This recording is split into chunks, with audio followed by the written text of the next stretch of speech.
ఆచా coding tutor training ఇచ్చి permanent IT job ఇస్తారు. 9697969788. ఎలా సార్ ఈ భాగ్యనగరానికి ఆర్టిస్టులు రకరకాల బాధలతో వచ్చిన వాళ్ళే? అయ్యో ఆఫ్ కోర్స్ మీకు తెలిసిందే కృష్ణనగర్ కథలు చాలా అండ్ ఇక్కడికి వచ్చి ఈ 400 సినిమాలు చేసి కష్టపడి వచ్చిన రూపాయి ఇన్వెస్ట్ చేసుకొని మీ అంతటి మీరు నిలబడి ఒక ఇల్లు కొనుక్కొని పిల్లల్ని చదివించి ఇలా వచ్చారా, లేకపోతే తాతలు నాన్నలు సంపాదించిన ఆస్తుంది కదా ఎంజాయ్ చేద్దాం ఆ టైపా మీరు? అసలుకి అయ్యుంటే ఇక్కడ రారంటున్నా, వాళ్ళు అయ్యే చూసుకుంటూ రెండు విధాలుగా ఉంటారు కదా. ఉండొచ్చు, అలా కూడా ఉండొచ్చు.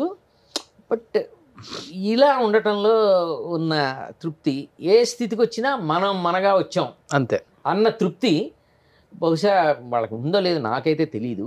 అంత అంత ఎవ్రీథింగ్ గ్రౌండ్ ప్రిపేర్ చేసేసుకుని వడ్డించిన విస్తరలా ఉండటం అనేది చాలా తక్కువ మందికి ఉంటుంది. అది చాలామంది మిడిల్ క్లాస్ గాను లేకపోతే అరకొరగాను పొద్దుట ఒక పూట తింటున్నాం ఇట్లాగే వాళ్ళు ఎక్కువ ఉంటారు కదా. అసలు ఆ పూట కూడా లేను అట్లాగే ఉంటారు.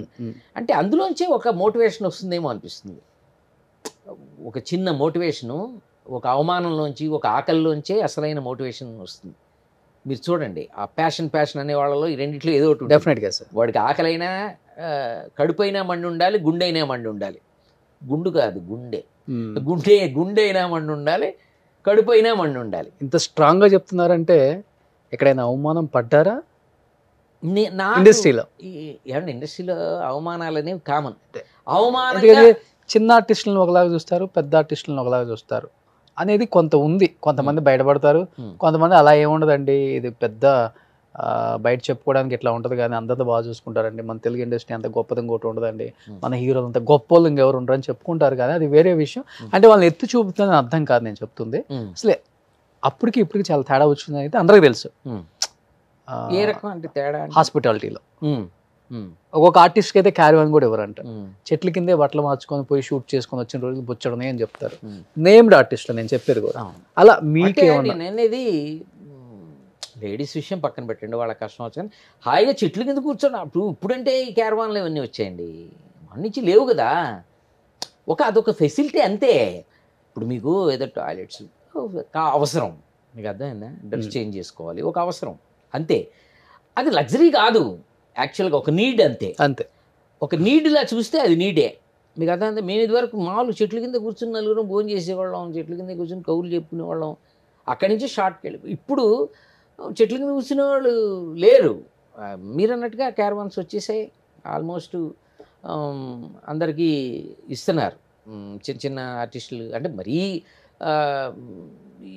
వీళ్ళెవరు మన జూనియర్ ఆర్టిస్ట్కి వాళ్ళకి ఉండకపోవచ్చు, కానీ వాళ్ళు మళ్ళీ డ్రెస్ చేంజ్లకి వాళ్ళకి ఒకటి ప్రొవిజన్ ఇస్తున్నారు, ఫెసిలిటీ ఇస్తున్నారు.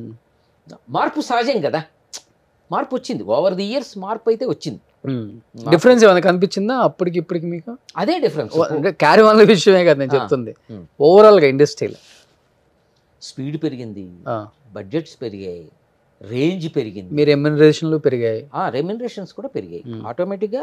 డైలీ ఒక 1 నుంచి 1.5 lakh తీసుకుంటున్నారు కదా మీరు కూడా? నేను అంత తీసుకోవట్లేదు కానీ పెరిగిన మాట వాస్తవం.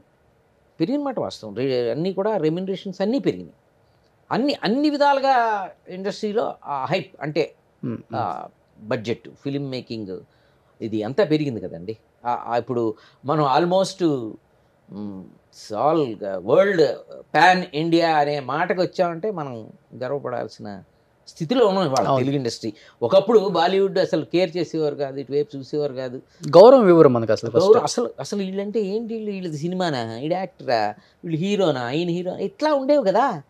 ఇవాళ ఒక్కసారి అందరూ మన వైపు చూస్తున్నారు.